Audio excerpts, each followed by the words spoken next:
The eviction notice was still curling on my Dallas apartment door when the certified letter slid under it like a lifeline. 30 days to be out. No job, no savings. My Civic was 2 missed payments from vanishing. I opened the envelope on my kitchen counter with the same feeling you get right before a roller coaster drops, hoping the bar holds you in. Inside, a deed I didn't expect, a brass key on a split ring, and a single typed page with 9 rules. The letter said I'd inherited a place called Ghost River Ranch from a great uncle I remembered as a tall shadow at a family reunion. To my only nephew's boy, Evan Blake, the land is yours if you keep it. Beneath that, centered like an old hymn, the rules. 1. Between 1:11 a.m. and 3:33 a.m., do not look out any window and do not open any door. Curtains stay closed, lights stay low.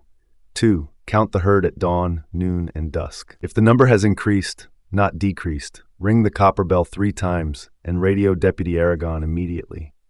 3. Do not eat or drink anything that wasn't already inside the house before sunset, even if it's in your fridge by morning. 4. On the first Friday of each month, lay a continuous line of iron filings across thresholds and windowsills. On the last Friday, overlay with a thin lye-lime slurry, no gaps. 5.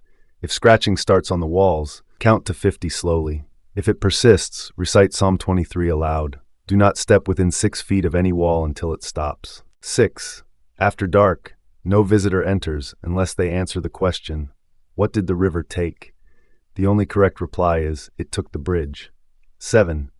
If you see lights singing in the arroyo, sit facing away in the kitchen chair and place a mirror flat on the floor behind you. Do not blink until the lights fade. 8. Keep a 12 gauge by the door loaded with a 50-50 mix of rock salt and iron shot. If you must fire, pump once only, never chamber twice.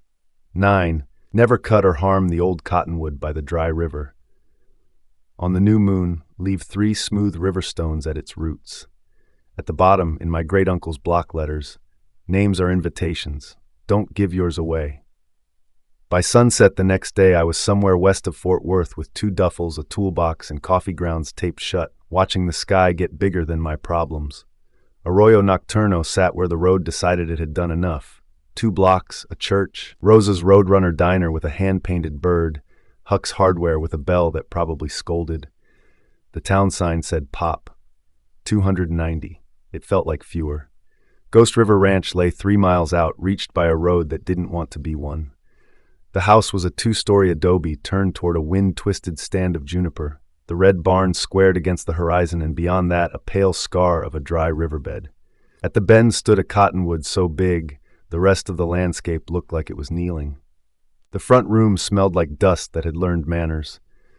On the kitchen table, a second copy of the rules waited under a ceramic bowl of coarse salt, a bag of iron filings, and an old pump-action 12-gauge. The shells in the drawer looked wrong at first. Salt crusted into waxed paper, flecks of dark iron shot mixed in. I lifted one, felt its weight, and set it down like it might decide something about me. Okay, I told the empty house. We'll do it your way. That first night, I closed every curtain like the page said. I clicked the kitchen dimmer to a low yellow and put the rules where my hand could find them without thinking. The wind dropped to a hush that made the house sound like it was listening. The scratching started at 1:11 a.m. on the dot, as if a clock behind the walls had chimed. Something lightly scratches taps. Pause. 5 taps. Pause. The sound traveled along the north wall, then paused opposite my bed and went higher across the ceiling. The moment stretched. I could either move toward the wall or pretend I didn't have legs.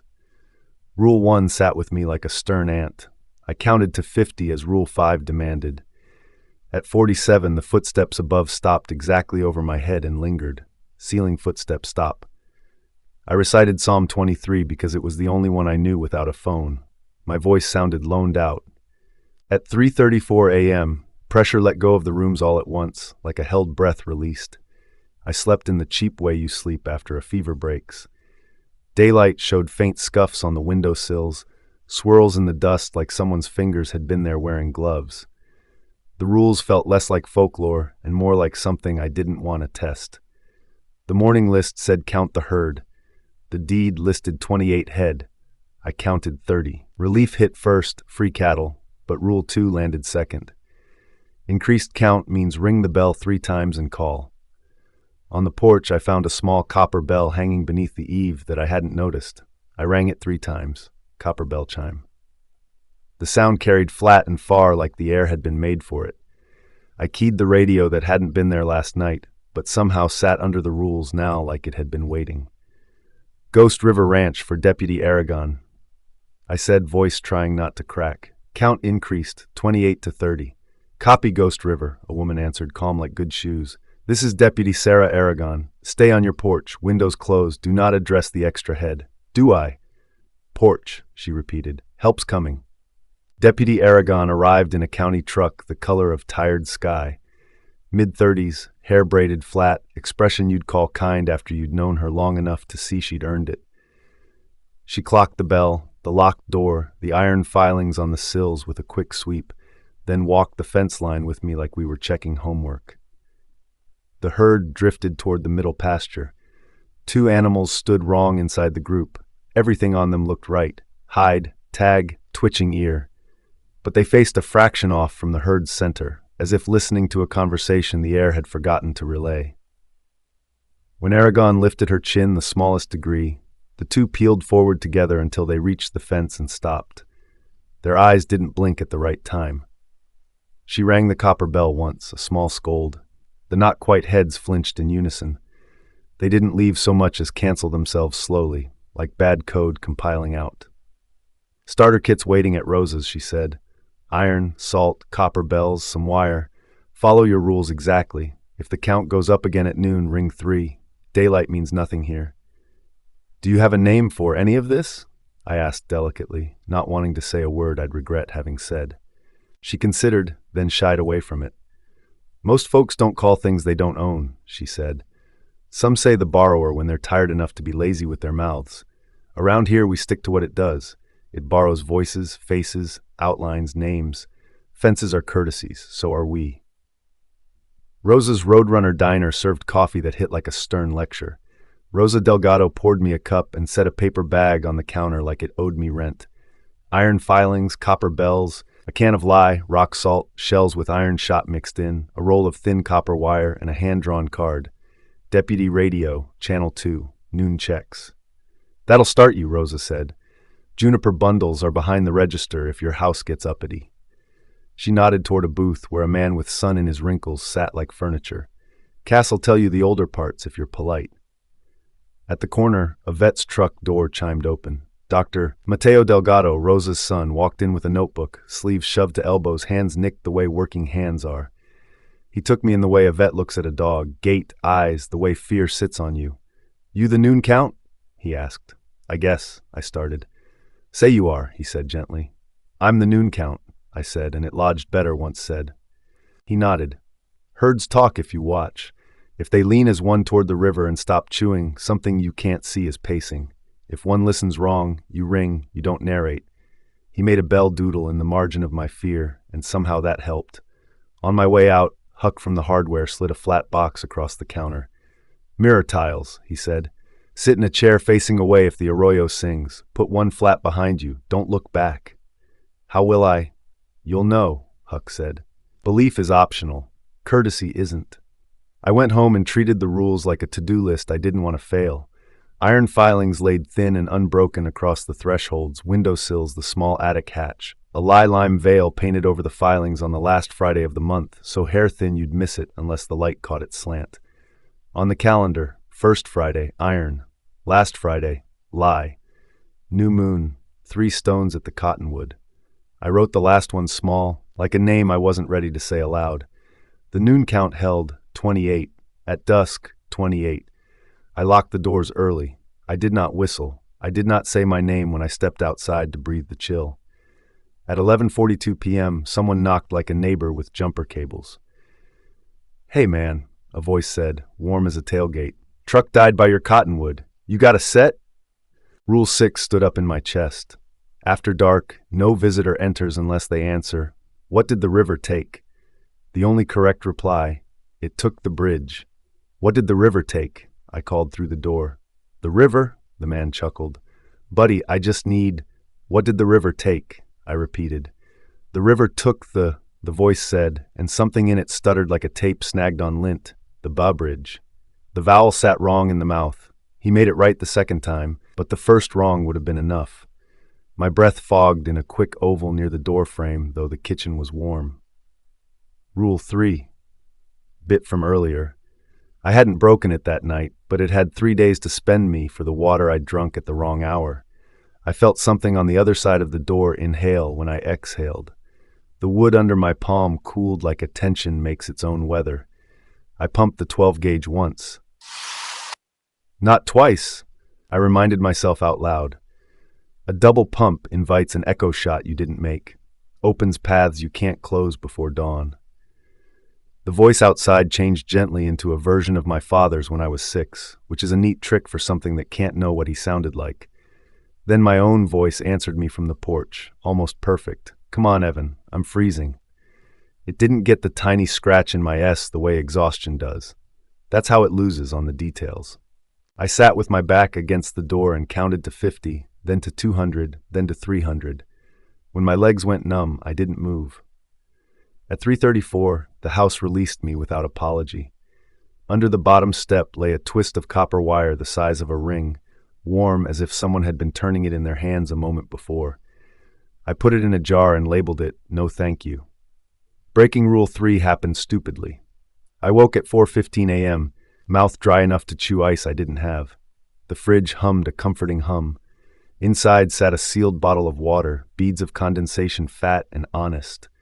I was sure I hadn't put it there before sunset. I was also sure that I must have. That's how the rule gets you. You let what you want be proof. The first swallow tasted like water poured through a new iron pipe. The second tasted like a penny on my tongue. I set the bottle down, but that's not the part that matters. The rule doesn't care whether you finish it. By noon, no matter how much I drank, thirst wouldn't quench. In warm rooms, my breath fogged like I'd walked into a freezer. I stepped too close to the kitchen window and a white oval bloomed there like breath on winter glass. My name felt suddenly expensive in my mouth. I rang Rosa's copper bell 3 times. Copper bell? Rule 3, I told Deputy Aragon on the radio, already embarrassed, already learning something about humility. 3 nights, she said, not unkind. It tracks you by breath for 3 nights. Keep your lines tight. Juniper smoke if you feel it near. And don't breathe on the glass.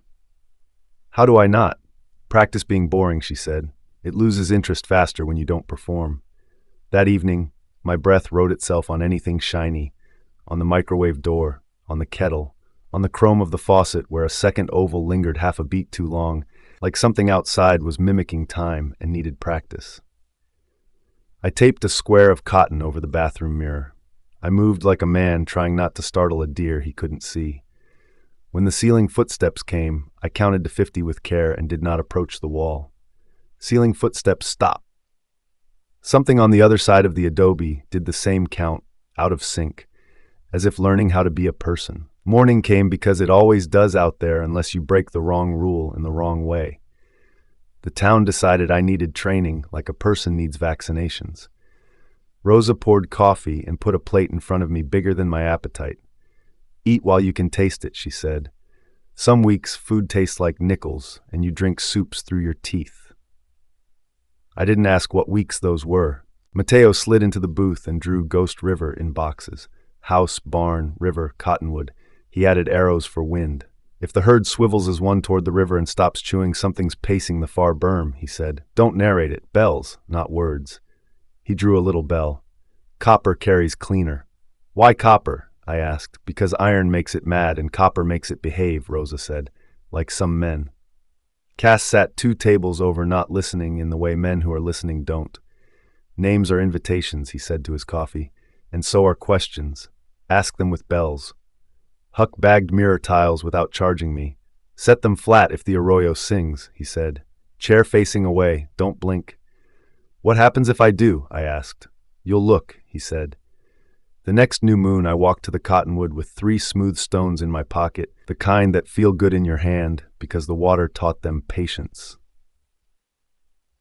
The tree held the bend with an authority the rest of the land respected. I placed the stones at the roots and said nothing.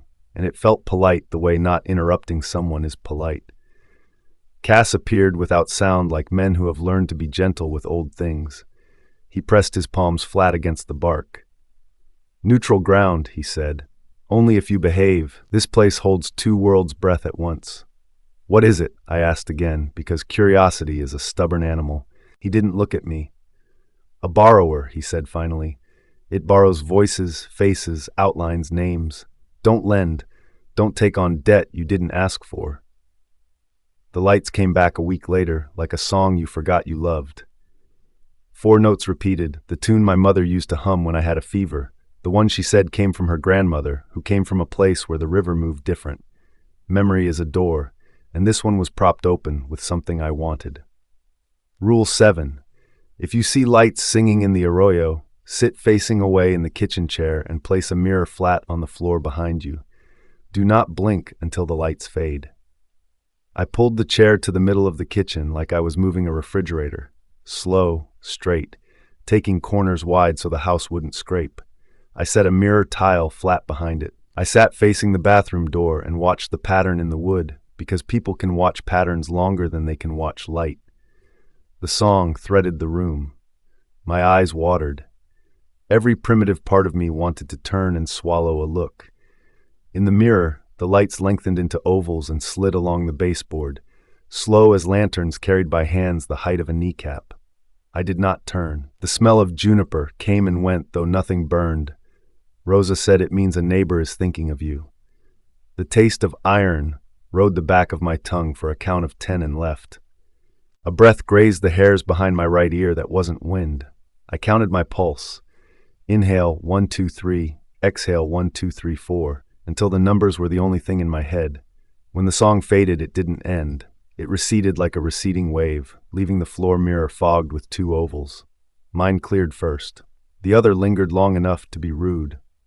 I slept on the floor by the front door with the shotgun in the angle of the wall and the rules page under my palm like a talisman I hadn't believed in before I needed it. After that, I stopped pretending I could white-knuckle it.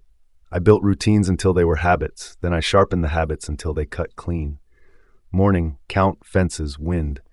Afternoon, repairs, water, feed. Evening, lock, low lights, no whistling, no names out loud. The house came to know the sound of me, and I learned the house's ways. Which board in the hallway pops under damp air, how the stove sighs when it approves of you not looking out windows at 2 a.m.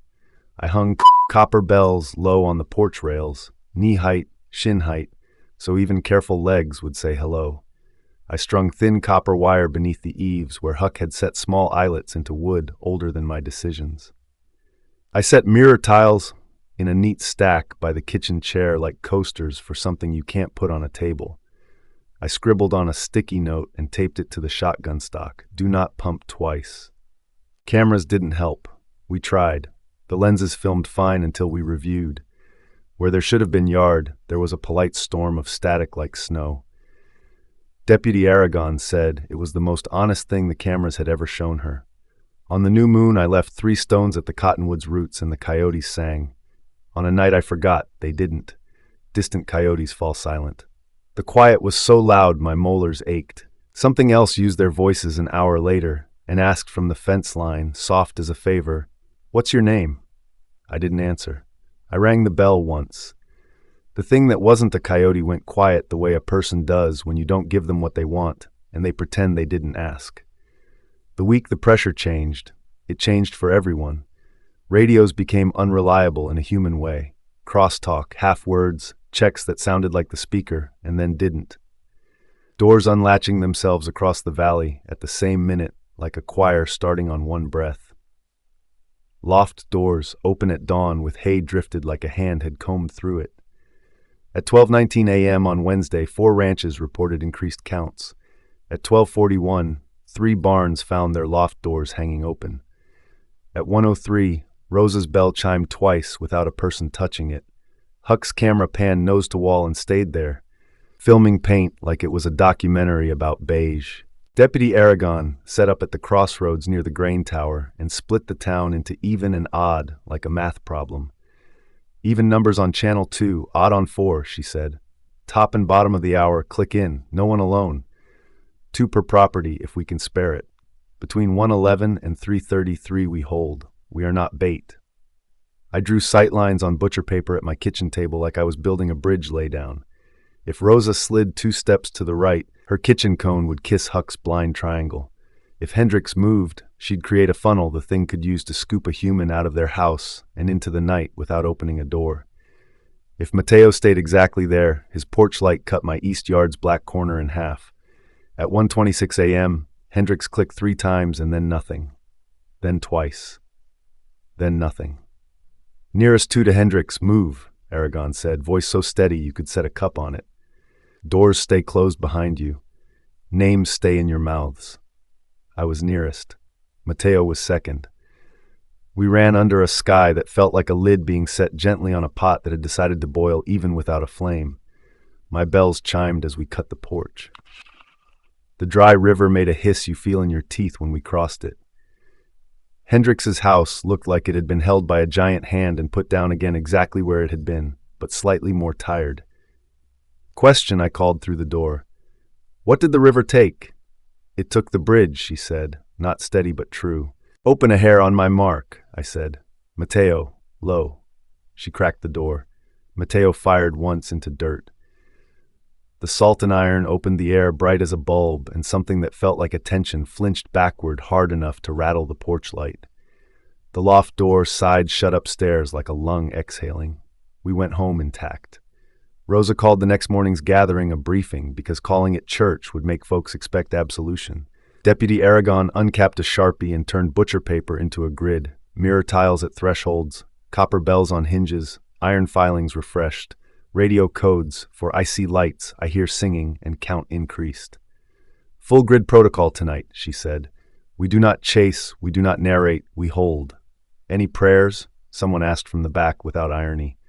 "Courtesy's older than that," Cass said, and his voice made the room sit up like a dog asked politely. I went home and did boring things like my life depended on them, because it did. I tightened the copper wire under the eaves and found 3 places where it had loosened itself like a child fidgeting. I swept the iron filings into a continuous line again, where my own boots had scuffed them thin. I smudged 2 small burns of juniper and listened to the crackle. I stacked mirror tiles where my hand could find them in the dark without fumbling. I taped a fresh sticky note to the shotgun in case panic tried to smooth my brain.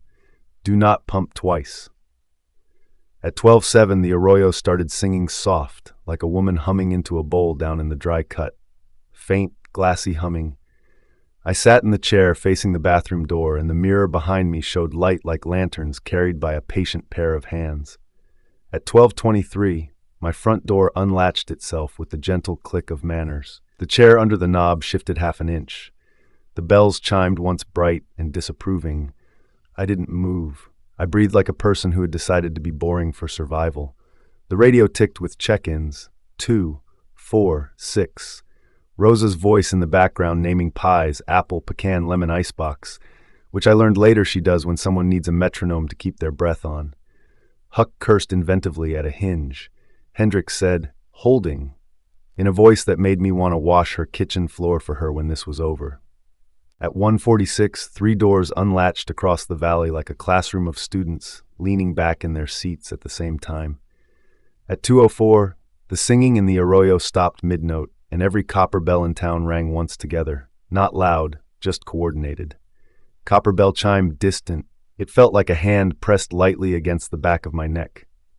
"Hold," Aragon said, like a word can be a chair to sit in. At 2:17, my front door leaned in, not opening, just testing like a friend who leans into you to see if you'll move. I leaned back. The house and I understood each other in that minute, in the way 2 stubborn animals understand each other. "Fine, we'll both be here." "Evan," my radio said in my own voice, too close to write. "Evan." The second time it came from the kitchen vent. A draft of breath touched my ear that wasn't air. I clicked twice and did not speak. Mateo clicked twice back. We let the clicks say what names couldn't. I looked at my map taped to the pantry and saw it different. If Rosa slid 2 steps right, her window light would touch Huck's blind spot. If Huck lifted his bell 1 rail higher, a shin would hit it, no matter how careful a leg tried to be. If Mateo stayed exactly where he was, his porch cones still cut my east yard shadow into two lesser shapes. "Rosa, 2 steps right," I said into the radio. "Huck, bell up to second rail. Mateo, hold. Do not move." "Copy," Rosa said. "Copy," Huck said with his mouth full of a finish nail. Mateo said nothing and clicked twice, which was better than words. Between 2:40 and 3, the night made its case with politeness sharpened to a knife. Doors sighed, meaning nothing. Windows breathed in return. A child's voice said please at 3 different houses and got the same answer. A bell, not a name. The extra head showed up at Johnson's noon count, even though it wasn't noon. He rang 3, voice shaking but ticking each word off like a checkbox. Copper bell chime, distant. At 3:33 a.m., something along the outside wall of my house stopped that I hadn't known was there. The silence after felt like a room tidying itself. At 3:34, the pressure in my chest let go like a bird allowed to leave. Dawn lifted flat and honest. The coyotes called. The herd counted 28, exact. A fence staple that had lifted 5 degrees yesterday sat flush today without my help.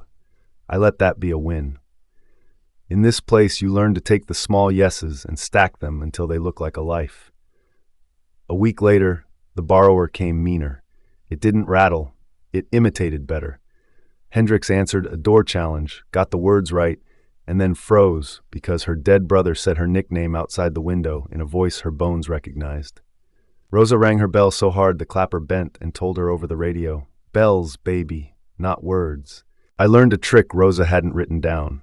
If you read a recipe out loud during the hour, flour, salt, sugar, eggs, the house listens to the measure of your voice more than the meaning of it, and it calms because order is a song.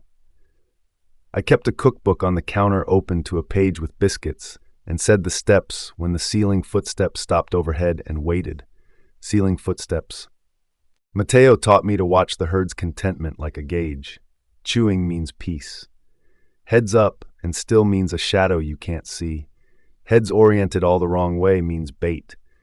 The day one extra head lingered past sundown, he parked his truck at my gate and stayed on the porch without talking. It left an hour after the bells were rung because it had been witnessed and found unappetizing. A storm rolled over the mesa and made the dry river a river for 40 minutes. The cottonwood took the water like an old man takes a good sip, grateful and quiet. The singing in the arroyo stopped for 2 nights, and it would have been easy to mistake that for peace. Deputy Aragon didn't. "It's learning," she said. "So we do the simple things better." She looked at my threshold like thresholds were people she knew how to trust. "Lies thin at your back door. Fix it." I fixed it. I didn't realize how much the town had made me one of them until I heard myself on the radio saying, "Anchor moving to the east fence," and didn't flinch at the word. Aragon had said it once in passing, anchor, and the name had sat quietly on my ribs since. That night, the borrower tried a different tactic. The extra head didn't show at dusk. It showed at noon. Johnson rang and didn't say what he saw. He said only, "Count increased." That small courtesy saved him a story he would have to tell himself for the rest of his life. We moved the bells. I slid my sightlines 2 steps. Mateo parked where his cone sliced my shadow exactly. Rosa named pies like prayers. Huck cussed poetry at a hinge. At 1:58 a.m., every radio in town clicked at once like someone clearing their throat before speaking. At 2, the cottonwood shivered in a wind that wasn't there. Wind in cottonwood leaves. "Hold," Aragon said, voice level. "Whatever you hear between 2 and 3:33, it's not for you." A child's laugh tried each porch step and came away with copper on its tongue. Single copper bell. A man sang a hymn half right. A woman asked what the river took, and a voice that wasn't mine answered from my kitchen. It took the bridge, with the vowel wrong, and the vowel wrong is everything. I put a hand on the door and felt a pulse that wasn't mine. I didn't open. I didn't look. I let the clock walk. I counted to 50 and started again. When my mind tried to make stories, I read the biscuit recipe out loud. Cut in cold butter until crumbly. Add buttermilk. Fold. Do not overwork. The house breathed with me like an old dog learning your schedule. At 3:34, the coyotes called in a clean chorus. The bells hung still. The herd chewed. The cottonwood relaxed. I poured coffee for sunrise and watched it steam like a civilized thing. Belonging sneaks up like the smell of rain before you see the cloud. Rosa started keeping a spare key and pretending it was for pie deliveries. Huck pretended to be mad about the cost of copper and slipped me extra wire anyway. Mateo adjusted clinic hours to align with wind. Cass came by on Thursdays and leaned on my porch post and didn't say anything that sounded like advice until I heard it a week later in my head and did it anyway. I broke Rule 3 once more with a sealed carton of milk that wasn't where I'd left it before sunset. The breath fog paid me 2 nights' tax and then lifted, the way a fine does when you finally write the check. I didn't break Rule 1 again. You couldn't pay me to look out a window between 1:11 and 3:33. Curiosity is expensive here. It takes your outline first. The next night it has your voice. The night after that, it wants your name. A kid showed up in winter holding a certified letter and a brass key like a weight. 25, maybe, with the sway of someone who hadn't been knocked flat yet but saw the fist. He had 9 rules on a page and eyes asking me to say it was a joke. I sat him at my table, poured coffee, slid him Rosa's annotated copy. "You read these," I said. "You follow them exactly. When it feels dumb, follow them harder. You ring the copper bell if your count goes up. You don't eat what the night leaves. You don't look when you don't have to. You don't say your name outside after dark." He nodded too fast and swallowed like a man pretending water was enough. "Why stay?" he asked, honest in the way that still makes my ribs ache to remember. "Because leaving doesn't change where the world's edges are," I said. "Only what you call them.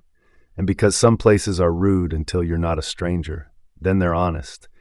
They tell you exactly what not to do, and if you don't do it, you get another morning."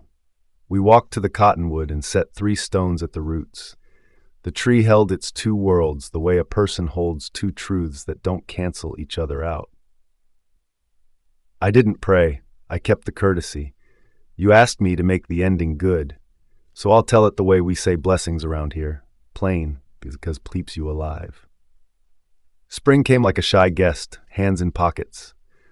The river ran one afternoon for 40 minutes, and then remembered its manners and went dry again.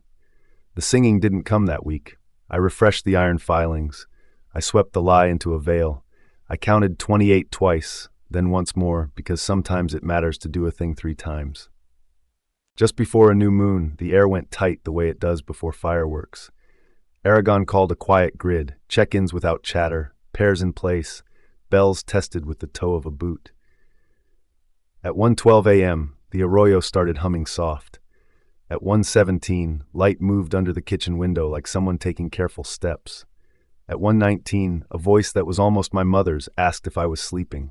I sat in the chair. I set a mirror tile flat behind me. I read a biscuit recipe because order is a song.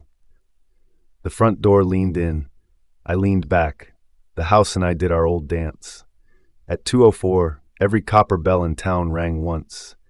Together like a choir warming up. We held. The lights sang themselves tired and went looking for a turn that wasn't offered. At 3:34, the weight left like it had decided to be kind and then remembered it didn't have to be. Dawn lifted the world like someone who knows how to fold a blanket without snapping it. I made coffee and listened to the cottonwood move. I rang the copper bell once in thanks to no one in particular. I wrote the words "hold" and "courtesy" on a piece of tape above the radio. I wrote my name under them and then crossed it out, grinning, because names are invitations, and I am done handing mine to the dark. The hungry season will come back. It always does. We won't be braver next time. We'll be readier. Rosa will name pies. Huck will complain about copper and pass out wire. Mateo will park where his porch cone slices my shadow just so. Cass will lay a palm on old bark and say nothing out loud so the right ears hear it. I'll put 3 stones at the roots and keep my mouth shut about anything sacred that doesn't belong to me. I used to think endings were big. Out here, the good ones are small and repeatable. A door that leans in and finds you leaning back. A bell that chimes once and reminds the night whose house this is. A herd that chews. A wind that moves the cottonwood like a slow breath. Wind in cottonwood leaves. I'm not a hero. I am exactly what the rules taught me to be. An anchor in my little corner, boring on purpose, stubborn in the right places, good with a map. And when a kid with a brass key knocks on my door with a letter shaking in his hand, I'll give him coffee and a bell and a pencil to draw his own sight lines. I'll walk him to the cottonwood. I'll stand with him at the fence without saying my name or anything else that can be borrowed. We won't win. That's not what this place promises. But we'll hold until morning, together, and the morning after that, and the one after that, and that's as good an ending as any. Quiet, earned, and uneasy enough to keep us honest.